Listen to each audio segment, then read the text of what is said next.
Hello! Today we are continuing our study of chemical formulas and learning how to compose formulas for Category 1 and Category 2 ionic compounds that are formed by polyatomic ions.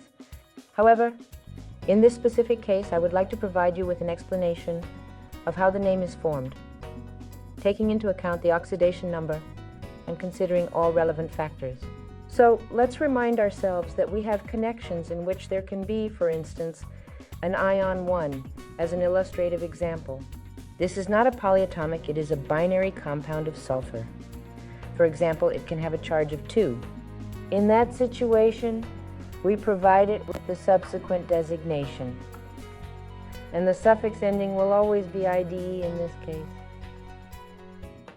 This suffix is always present in all connections where the elements have only one element, which is in the second place. He always has a negative charge, and then everyone will have the suffix ending IDE. Here is an additional example. Chlorine with a negative charge. Therefore, there will be chloride present in this particular case. And so it will be in all cases where the elements consist of 2 elements. But those will be binary compounds, not polyatomic ones. Well, let's give some more examples and learn how to compose such formulas.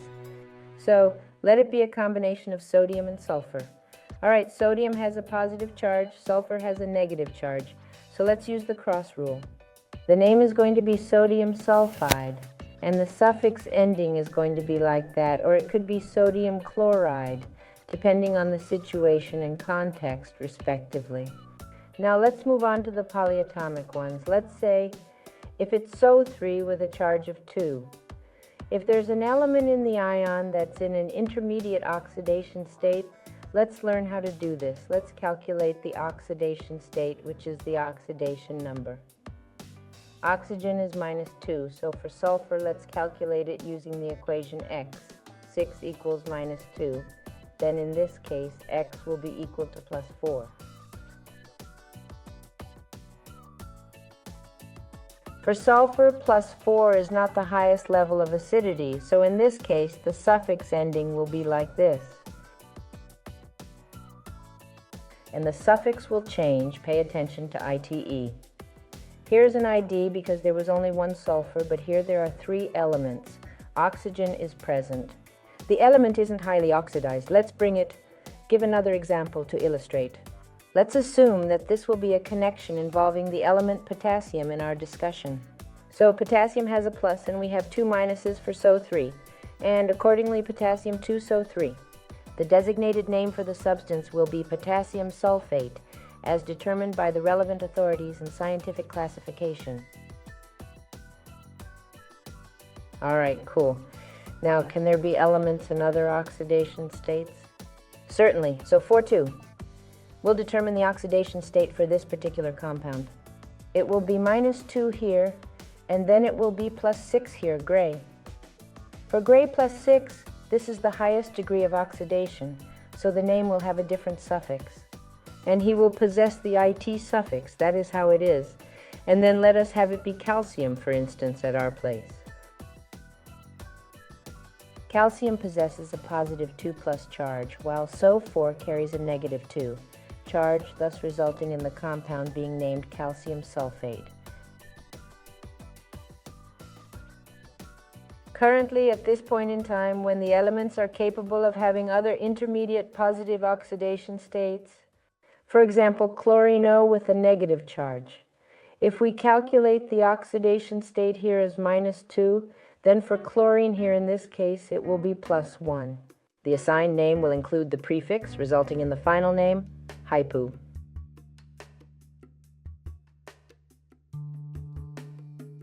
So here's the deal. Check it out. We got the same suffix AT, but now we got this new thing called prepex. Well, for instance, let us provide the formula of such a compound. Let it be a connection of this type. On A3, chlorine O plus, chlorine O minus. So the formula is correct. The name will be then.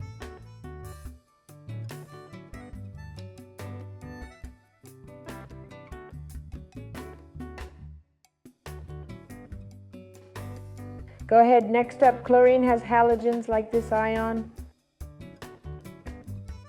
Chloro-2 with a charge, let's calculate the oxidation state in it. -2, then chlorine here has a +3 charge. Then the name of such a particle will be mentioned here. Chlorite. The suffix ending will be I. However, there will no longer be a prefix attached to it. Well, let's say like this connection here. Add chlorine to oxygen, subtract the formula, ensure it's correct, then the name will be like this.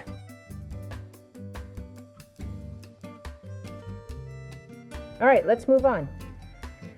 If chlorine has an oxidation state in another compound, chlorine has a negative charge of 3 particles. We calculate the oxidation state again, -2.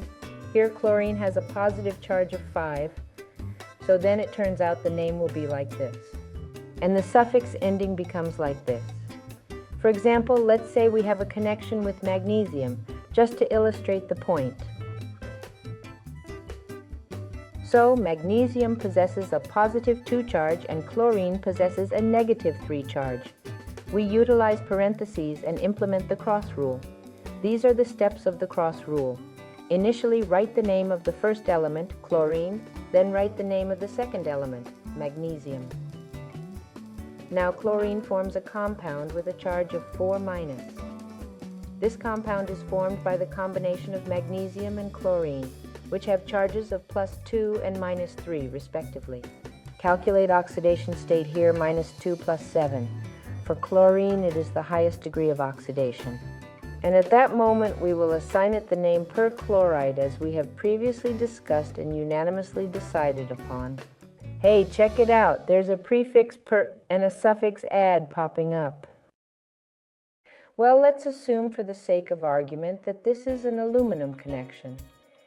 In this scenario, we have -aluminum 3+, with brackets making another appearance. And behind these brackets, the name will be identical to what we have described. That is precisely how the name will be in this particular case, without any deviations or variations. Hey, pay attention, that's when you say hello. But we have particles and more complex polyatomic ones. To provide an example, let's consider HPO4 with a charge of -2 as a specific illustration. All right, let's do the mathematics again. Let's subtract 2 here plus 1. Phosphorus here is +5, but then hydrogen appeared, and that's when the name of such a particle will be.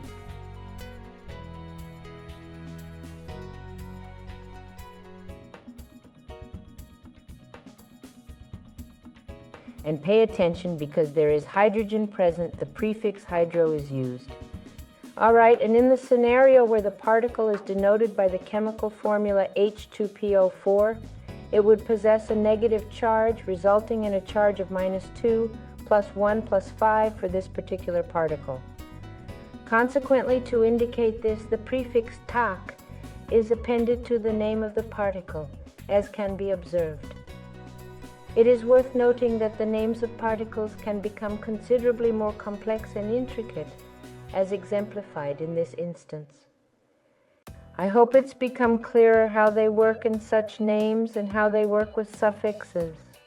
But in reality, this is of course a pretty tough topic, but for today that's all we have. Goodbye.